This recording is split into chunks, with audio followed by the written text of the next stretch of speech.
Hello, lovely viewers. Welcome to another edition of Reporters Blog here on Joy News on Multi TV. I will be interacting with some of our reporters from Joy News on stories they covered in the course of the week. Today, also on the show, what will make residents of a town refuse to have someone buried on their land? I also host some colleagues who are mothers to share their experiences combining work and motherhood. Some colleagues will also share their experience on working both at radio and TV. My name is Patricia Gasu and welcome to Reporters Blog.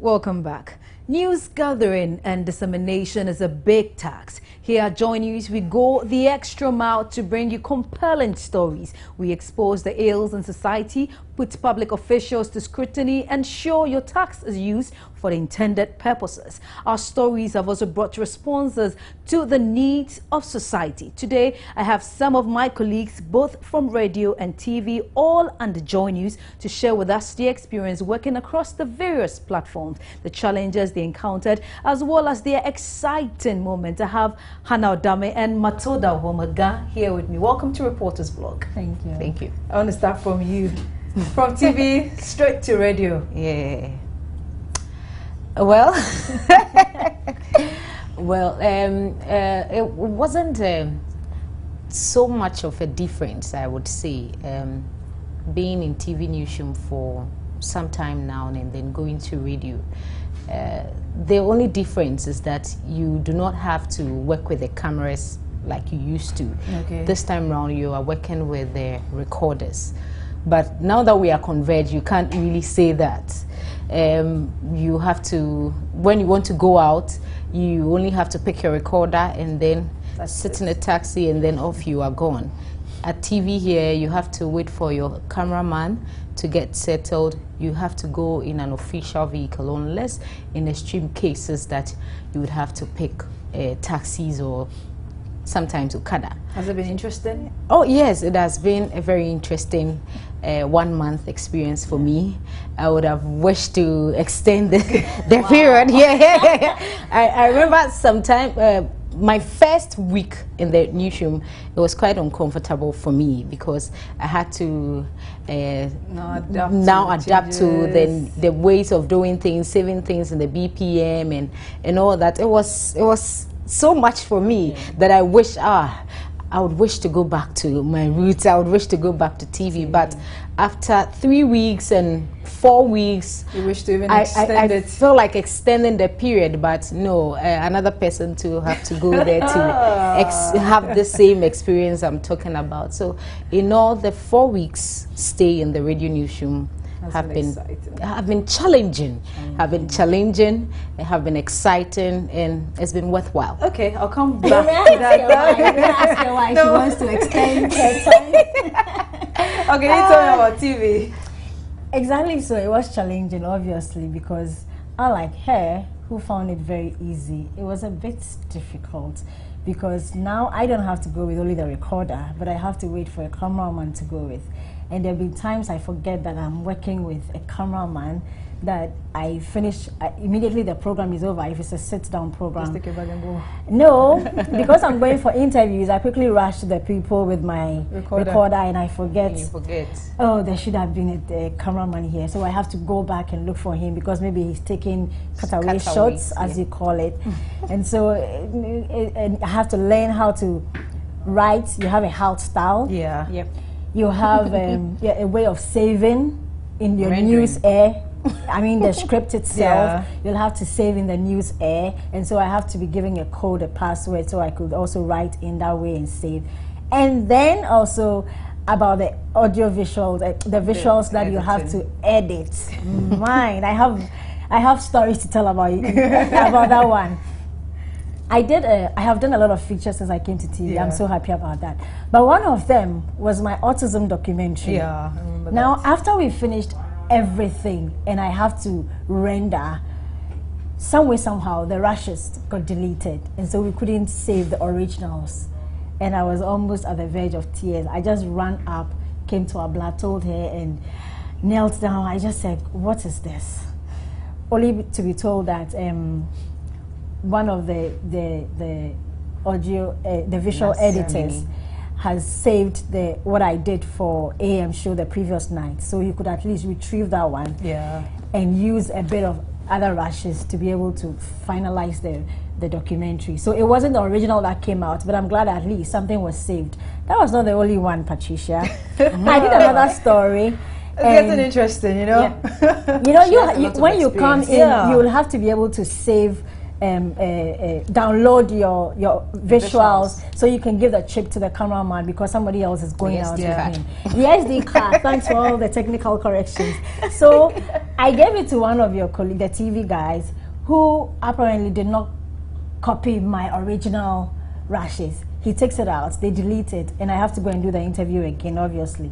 This particular interview, I had to do it 4 times, all because I was not so conversant with your system. But now I say that I'm happy that I went through all of that. You also want to extend?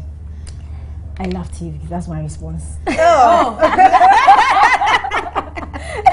You also want to extend. Oh yes. And she also wants to extend. I but, believe I Ato Kwamena is listening to this. We all want to extend. I mean, Hannah wants to good. be with TV. Tilly wants to go back to radio. not going back to stay, Exactly. but Okay, just but to now extend. that we are converged, we don't really have much of that issue. I've gone back to radio for the past 7 days, but I still come to TV to do the stories because it's convergence. Yeah. Whether I'm going out to do a story for radio You or just not, have to take I your still have recorder to go and the with a camera. camera. Yeah. Yeah. So What we're were your doing the same. challenges? Well, I didn't have much of a challenge because the real deal is TV. Yeah. TV is when you have to, let me say, you have to be multi-talented, multitasking. You have to do almost everything. You have to do your visual editing, your audio, the editing. You have to do it yourself. Sometimes you have to improvise so many things. But when you get to radio, it's just your recorder. You after your interviews and all that, it's just the audio editing, and you have to save it in an MP4, MP3 format in the BPM. It was so easy for me. Yes, apart from the fact that I have to do, I have to ensure that I do the in-house style. Yeah. That was the only challenge that I had to face. But apart from that, it was so cool. It was simple. You're going out, all you need to do is just call whoever you have to call, do the interview in the booth, cut your sounds and all that. Make sure it's saved. Matilda, and it all was that. convergence. So how come you were not going with the cameraman to do that? Well, most of the time, my period at radio, I would say I did much of in-house. Okay. In-house stories.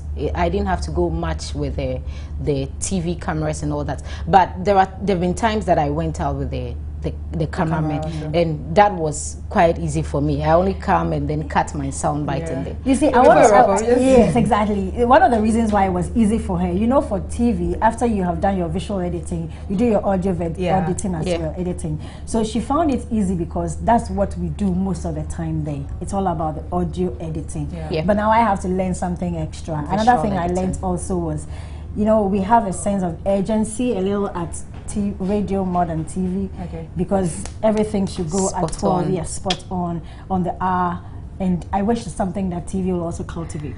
It was good having you guys on Reporters Blog. I still have to send this message to Ato Kwamena.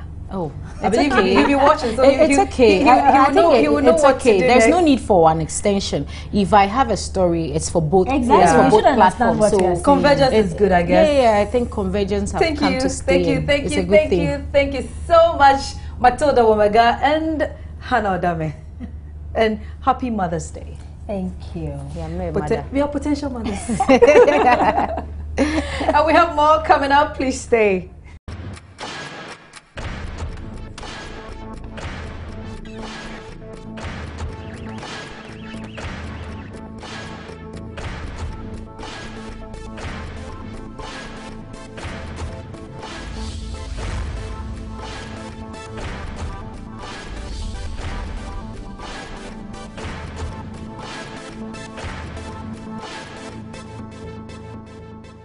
Welcome back. Lawyers and human rights activists have described the act as inhumane and barbaric. But to persons who perpetrate this act, it is in their own interest. Why? They claim authorities always fail to take quick actions. I'm talking about lynching of suspected armed robbers. Well, in the course of the week, our Upper West correspondent, Rafiq Salam, brought us a sad story. In the story, an angry mob in Jirapa burnt two alleged notorious armed robbers to death. That was not all. There was even an interesting twist to this unfortunate event. Residents of Jirapa and Babile refused to give their land for the burial of a suspected lynched and burnt armed robber.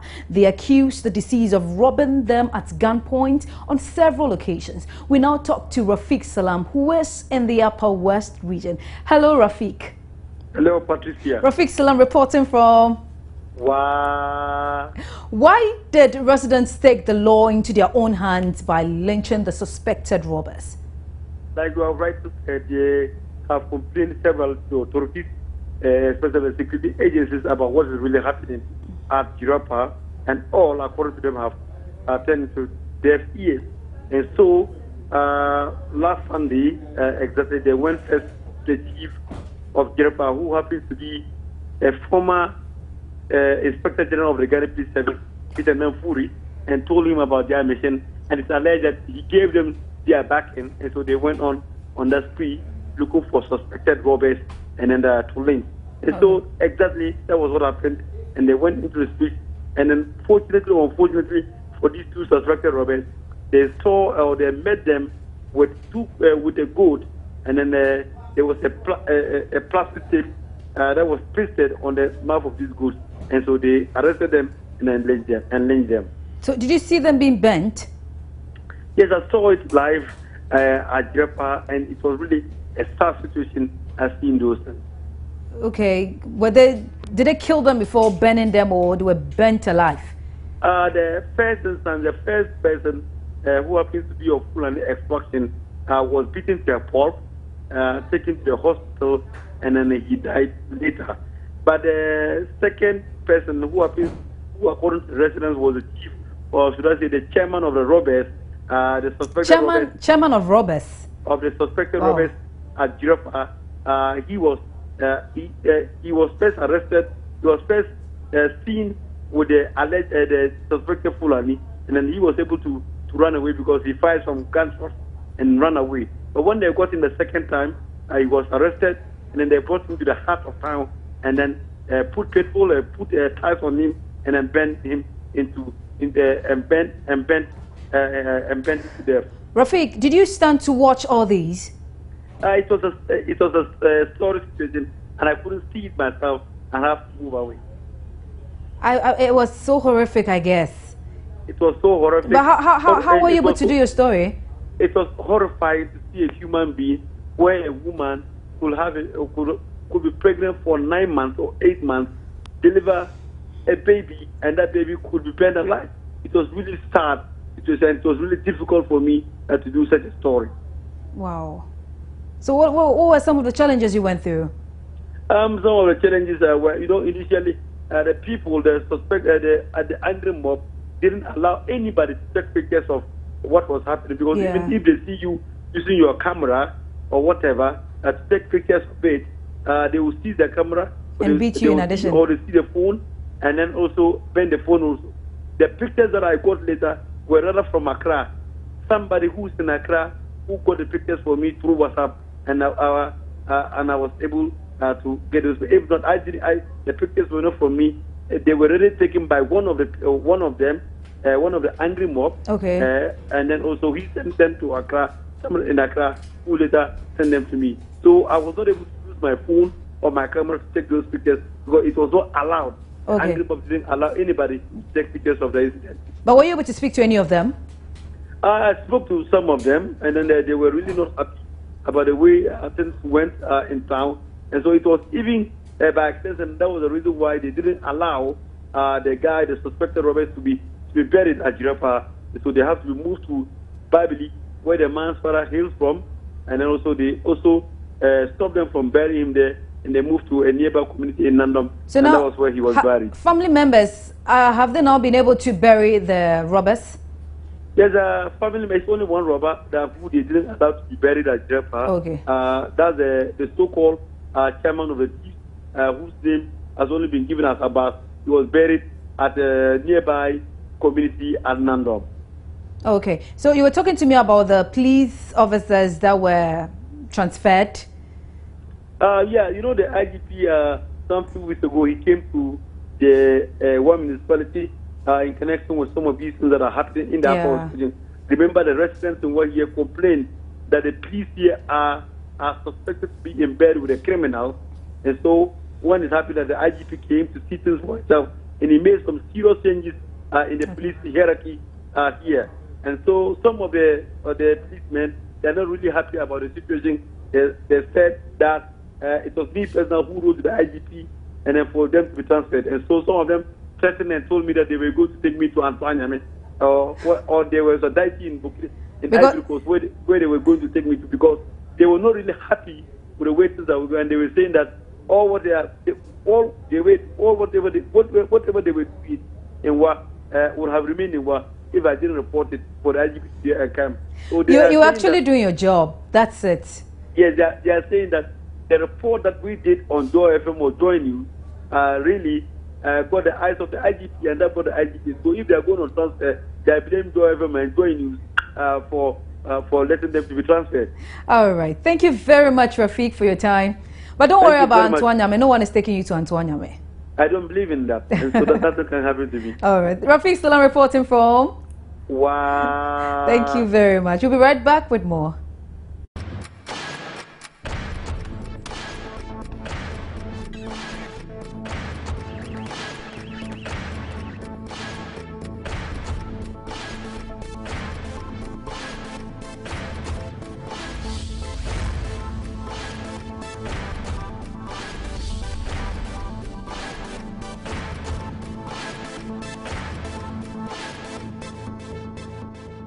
Welcome back. The world is marking Mother's Day, a day set aside to celebrate and honor the contribution and role our mothers play in our lives. Mothers are influential in the success of many children and contribute to their moral upbringing so they can be responsible members of society and future. Can anyone take your mother's place? Well, today on the show, I will be talking to some of my colleagues who are mothers. I'll be finding out from them how they combine their busy work schedule with family life. And I have Jennifer Jane Asante and then Etanam Say. Welcome to Reporters Blog. Thank you. How does it feel like to be a mother? Oh, JJ. Wait and see.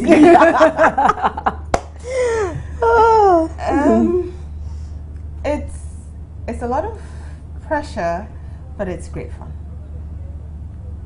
Well, I think I love the experience, but it's a lot of pressure, like she says. It's not easy, especially combining work as a career woman and being a mother, you know, because you need to strike a balance. You need to have time for family, your children, and also make sure you meet your KPI in the office. And so it's not easy. It hasn't been easy. Until I became a mother, I didn't really appreciate how far my mom went to make life Are your kids easier not for repeating me. the thing she did to your mother? I'm not very sure if it's the same thing I did to my mother. Maybe it's worse because it hasn't been easy. The experience, JJ, is it easy? No, it's not easy. It's tough. It's never easy for any woman to become a mother. I have a friend who just became a mother last week, and we talk a lot, and she's like, it's stressful. It's really stressful, and her baby is just a week old, you know. What makes it stressful? You know, I think when I had my first child, I went on Facebook and said, I don't remember the last time I slept 3 hours uninterrupted, because you need to keep waking up, breastfeeding, keep checking up on your kid and all. But now I have 2. I don't remember the last time I slept 30 minutes uninterrupted, because it means that it's going to get worse as the number of kids you have. Yeah. They all need your attention. Yeah, they all need your attention. I know what JJ you has mean 3. about that. Yeah. JJ has 3, so you can imagine the pressure. When was the last time you slept 15 minutes uninterrupted? My friend, please. I think It's crazy. It's like, you know, crazy. last month I was on the late shift. Yes. So I might get home maybe around 1. There was one day I got home around 2 a.m. and I fall into bed. It's like I walk from the front door straight to my bedroom onto my bed. I'm not turning anywhere. There are a few days I even sleep with my makeup on. I really don't care. I'm tired. I just collapse into my bed and I sleep, and then, Mommy, I want to wee-wee. Like, dude, there's a toilet in your room. Pee! You went all the way past it and then you came to my room to wake me up to tell me you want to pee. You sort that out. You lie back in bed. Another person. Mommy, I'm hungry. It's crazy. Did you eat your supper? Yes, but I'm hungry. Again. Okay, so you go fix something for them to eat. And then they go and sleep. You close your eyes. Mommy, I want to wee-wee. Like, seriously, what is this? And before Then you know close it, your your eyes. alarm goes off. He's asleep, he's there, he's asleep. Then you close your eyes and then they come again like, Mommy, get up, we have to get ready for school. And you're like, It's morning already. where did my sleep go? You know? Crazy. So you get up and you help with the morning rush and everybody gets out and goes. And my last one isn't in school yet. Should be starting soon enough. Oh, I can't wait. But everyone is gone and you're thinking, now I can sleep. And then she shows up and says, Mommy, It's my turn. let's go. I'm like, and you have to do all of that, and then you make sure you come in to work. You can't be late. You can't use your family as an excuse. Yeah. You can't say, I'm tired, you do the work. It's not like possible. that. That's When like you're that. at work, you're at work. When you're at home, So you have to be so at you home. really, I agree with celebrate Mother's Day because it's a day that you, at least you get pampered, you know. oh, that's how it works in your house. Yeah, at least you get pampered. You feel you get the phone calls, you get to be taken out and all. I think it feels good for us to mark Mother's Day because Yeah. you see, for you to go through all these stress and no one recognizes it and no one appreciates it. Really? Oh. So I think the men shouldn't get jealous because we deserve it, don't we? Thank you. Thank you so And we much. do I wish, so much I wish for you could them. do this over and over and Yeah. over. Tell me about your experience and all that. But thank you so much and happy Mother's Day. Thank you. And to you out there who is a mother or a potential mother, happy Mother's Day to you all. Now to our soundbite of the week.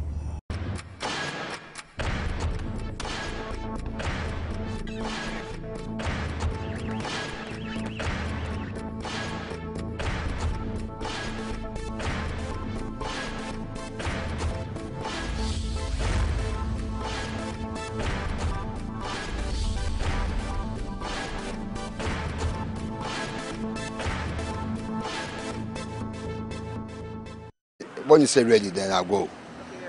Ready. Oh, okay. Mommy, I love you. It's not too hard, but God is making a way for me. I love you so much. No matter what the situation, how I feel. When I see these people, I just struggle myself and streaming inside to say hello to Mom. I love you much.